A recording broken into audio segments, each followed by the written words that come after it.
Terima kasih sudah klik video ini. Tolong subscribe dan nyalakan loncengnya, lalu simak sampai selesai biar tidak gagal paham. Korupsi di Indonesia tuh udah kayak kanker, stadium akhir. Udah menjalar ke semua lini, mulai dari pemerintahan, bisnis, hukum, sampai ke masyarakat biasa. Yang lebih parah, banyak orang udah nganggap ini sebagai hal yang wajar atau bagian dari sistem. Lah, kalau mentalitasnya begini, gimana mau diberantas? Coba aja lihat, setiap tahun ada aja pejabat yang ketangkep korupsi.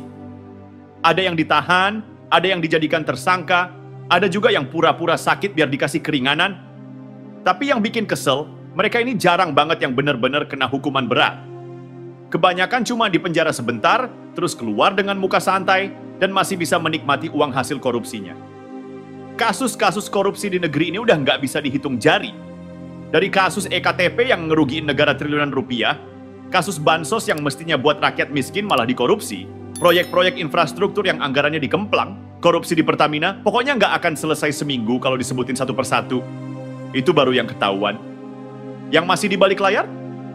Bisa jadi lebih banyak dan lebih besar. Dan yang bikin makin gregetan, sistem hukum kita seakan-akan cuma main sandiwara. Para pejabat tinggi yang ketangkep korupsi masih bisa ketawa-ketawa, masuk penjara, tapi fasilitasnya mewah. Bahkan ada yang bisa tetap bisnis dari balik jeruji. Rakyat kecil yang cuma nyolong ayam buat makan aja bisa dihukum bertahun-tahun. Sementara koruptor yang ngembat miliaran bisa dapat remisi, bebas lebih cepat. Bahkan masih bisa berpolitik lagi.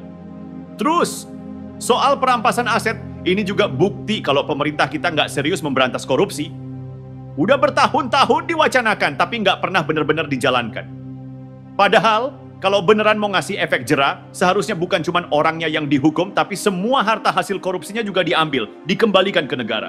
Biar mereka ngerasain bener-bener bangkrut, nggak punya apa-apa. Biar mereka tahu rasanya kehilangan segalanya kayak rakyat yang mereka rugikan. Tapi kenyataannya, para pejabat korup tetap bisa hidup nyaman. Bahkan setelah bebas, mereka masih punya jaringan, masih bisa balik ke politik, masih bisa ngejalanin bisnis, seakan-akan nggak pernah kejadian apa-apa. Di mana keadilannya? Dan yang lebih gila lagi, kita udah berkali-kali lihat kasus yang sama terulang terus, tapi tetap aja nggak ada perubahan. Masyarakat udah capek denger janji-janji pemberantasan korupsi yang cuma dijadiin bahan kampanye doang. Tiap ada pemilu, semua kandidat ngomong soal anti korupsi, tapi begitu berkuasa, mereka sendiri yang malah terlibat. Ini benar-benar lingkaran setan yang nggak ada habisnya.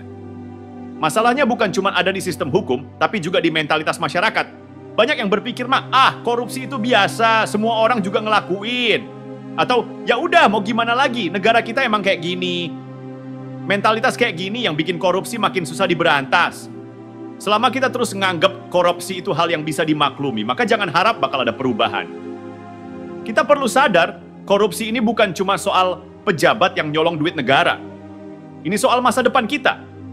Duit yang dikorupsi itu mestinya buat pendidikan, kesehatan, infrastruktur, mestinya buat bantu rakyat yang masih harus hidup susah.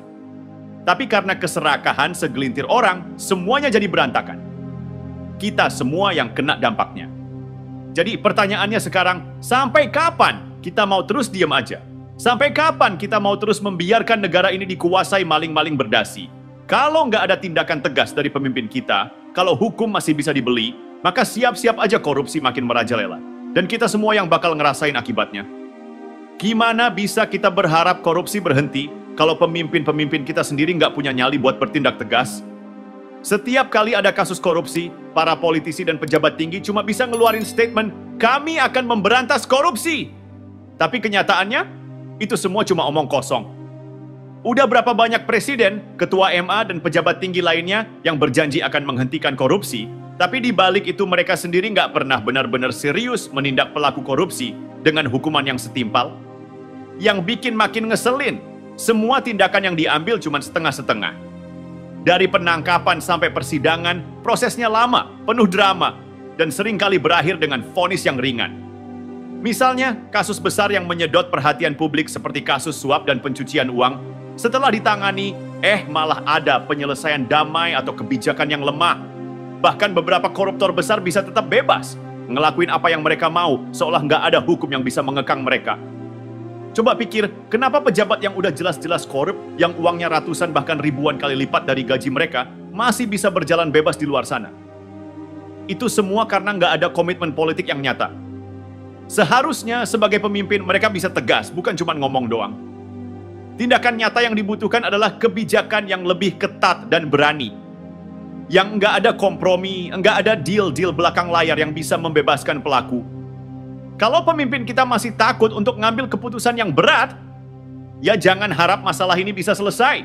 Pihak yang berwenang, terutama Ketua Mahkamah Agung, harusnya bisa lebih tegas lagi dalam mengultimatum para hakim untuk memberikan hukuman yang maksimal bagi para koruptor. Kenapa mereka yang udah bikin negara ini rugi triliunan harus diperlakukan dengan lembek? Kenapa ada anggapan bahwa mereka ini harus dilindungi atau diberi kesempatan kedua? Korupsi itu merusak kehidupan orang banyak, sementara para koruptor hidup nyaman dengan hasil rampokan mereka.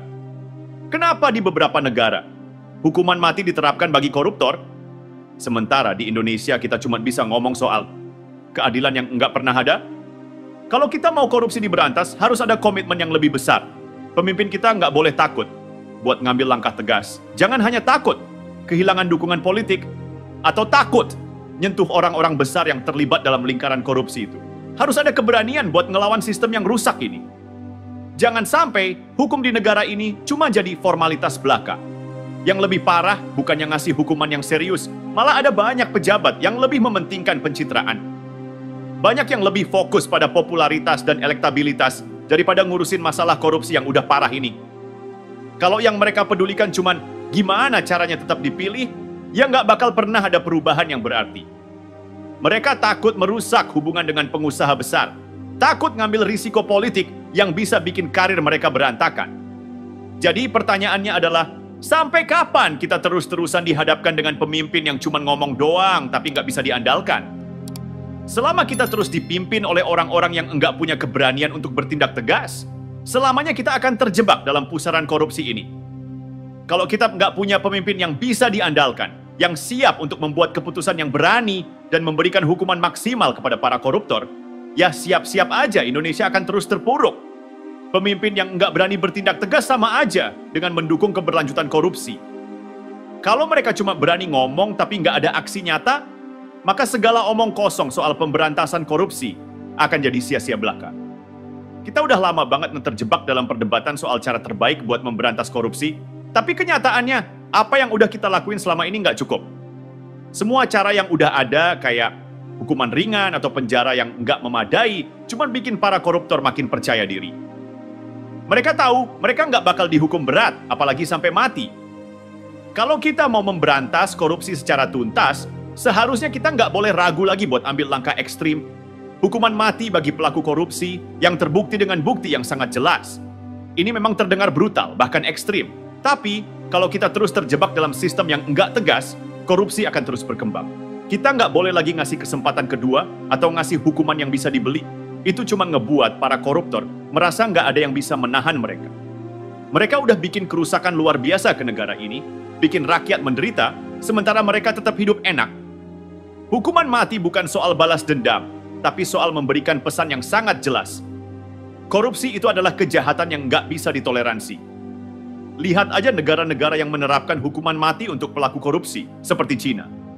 Meskipun banyak orang yang protes soal itu, nyatanya negara-negara dengan hukuman tegas kayak gini punya tingkat korupsi yang lebih rendah. Mereka paham, kalau koruptor nggak dihukum berat, mereka bakal terus menggerogoti negara tanpa rasa takut. Di Indonesia, kita harus berani ngambil langkah ini. Kalau enggak, kita cuma akan berputar-putar dalam lingkaran setan yang nggak ada habisnya. Koruptor yang terlibat dalam kasus besar, yang merugikan negara triliunan rupiah, harus diproses secara serius dan tanpa ampun. Mereka yang udah merusak hidup jutaan orang harus merasakan akibat dari perbuatan mereka.